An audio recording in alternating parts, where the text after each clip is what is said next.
Good morning, good day. February 4th, 2021, and this end is Suraj Singh, civil engineer, to talk to you about issues related to professional engineering in civil constructions.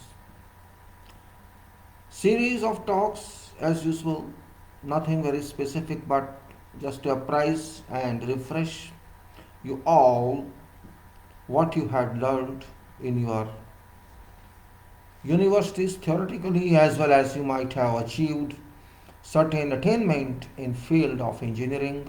If we miss something, I like to fill in that blank. This is basics of this talk. Sometimes also somewhere also I will speak in Hindi, somewhere only for purpose of clarification, though this talk is meant for, this is addressed to whole world, not only to our country, because these talks involve quantity along with quality and quality along with other issues, progress, project related, and what do we understand by contracts?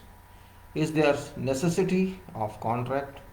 And if there is necessity, how far we are good on that? Or because we think that contract is a culture, so we have to adopt that. Can we find another way to replace contract? Why should we be behind all time on contracts?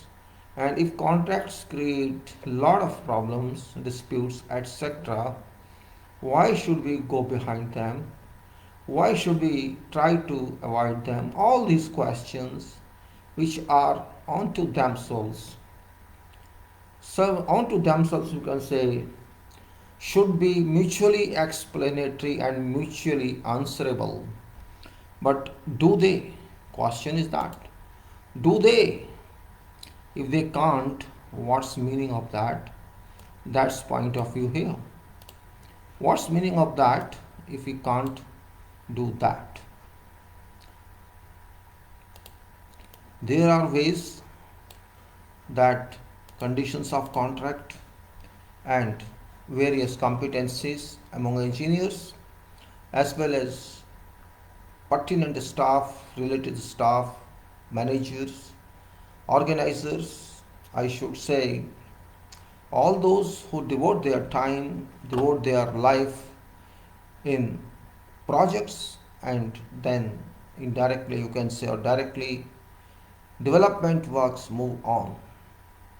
Without development work, no nation can do anything. Rich or poor doesn't matter.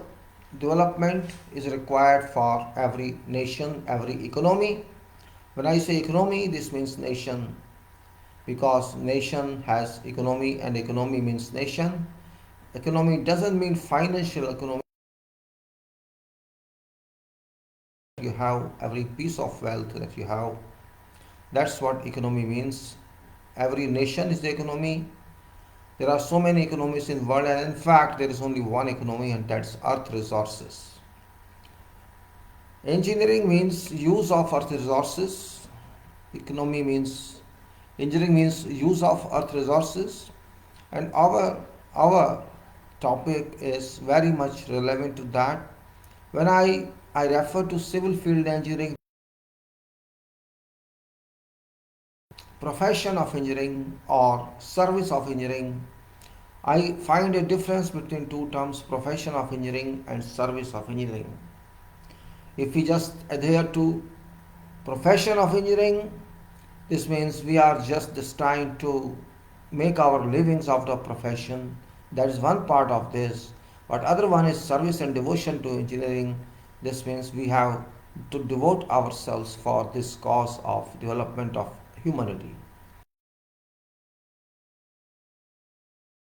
Source to earn to make your livings, so you restrict that to profession of engineering religiously, profession means religion of engineering, what I should say, because when you say somebody professes some religion, we call this person professes this religion or that religion. That's called profession. Your passion, your devotion, one person devotes to something and all time all mind, all conscious, all hearts, all soul are devoted to that. You cannot confine profession to money earning world.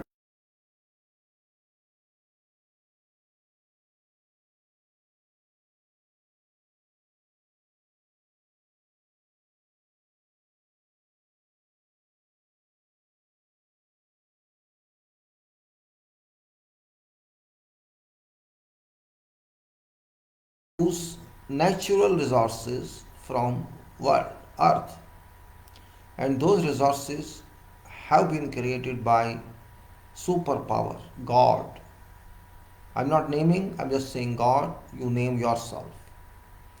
Because responsibility of making, responsibility of maintenance, and all responsibilities linked to earth as a planet, as a part of solar system, as a part of universe.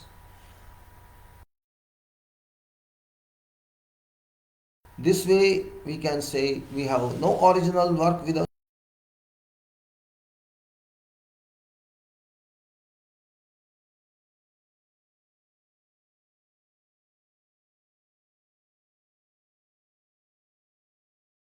thereby say it is linked to God itself. Engineering is a part of Earth's universe and therefore it's a part of that power. Engineering involves many disciplines within it. Engineering is just a cover, but there are so many internal covers in that. Branches of engineering, and you can say every branch of engineering got many disciplines. So we have discipline engineers, and before we have educated engineers.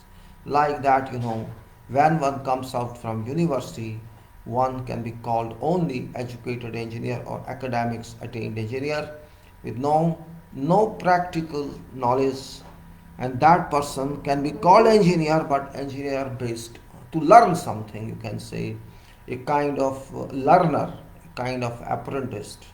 You can call by whatever title, but that person has to devote in field of engineering in relevant discipline at least from 5 to 10 years to know what is engineering, how does it work. It takes whole life, you cannot understand everything, but at least we have to fix certain period that can be considered as a measurement scale of attainment. That scale can be said in 5 years or 10 years, one learns a lot. Because when you learn a lot in your university, you can learn much more better in the field of engineering by having guaranteed experience and by having guaranteed knowledge, though it may be variables, full of variables, but yet you see by your eyes and by your mind, and you apply your mind on that applied mind or that work of mind into operational research. So this goes on augmenting knowledge of engineer by time engineer moves further, and in a period of 10 years or 20 years or 30 years you will find different section of knowledge in yourself, and if you compare it to time when you qualify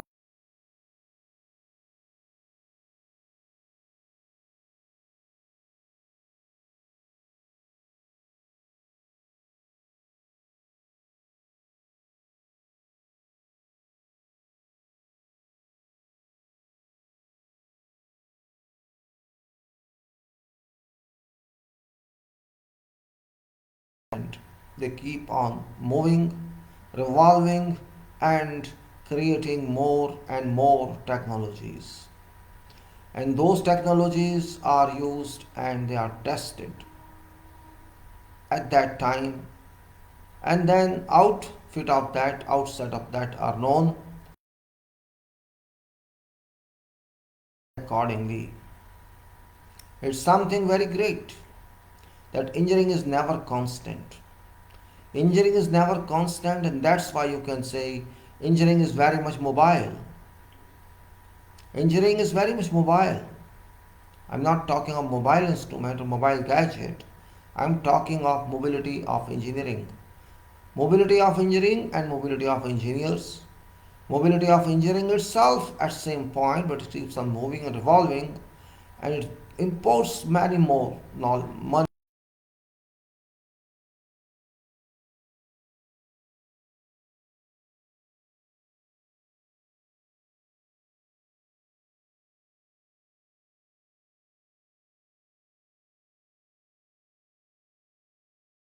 for improvement of our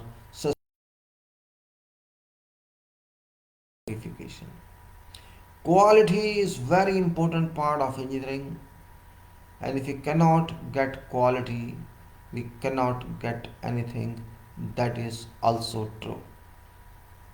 If we cannot get quality, we cannot get anything. That is perfectly true. Quality cannot be measured by square meter or millimeter. Quality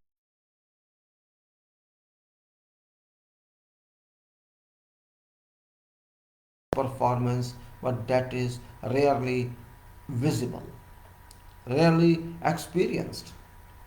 You buy whatever you want to buy in whatever branch of engineering, you will find that nothing is 100% perfect. You will find some deficiency somewhere in each equipment or machine or in structure, and that is cause of concern to me, to you, and to everybody. Why should the fact exist first of all? Why should quality drop first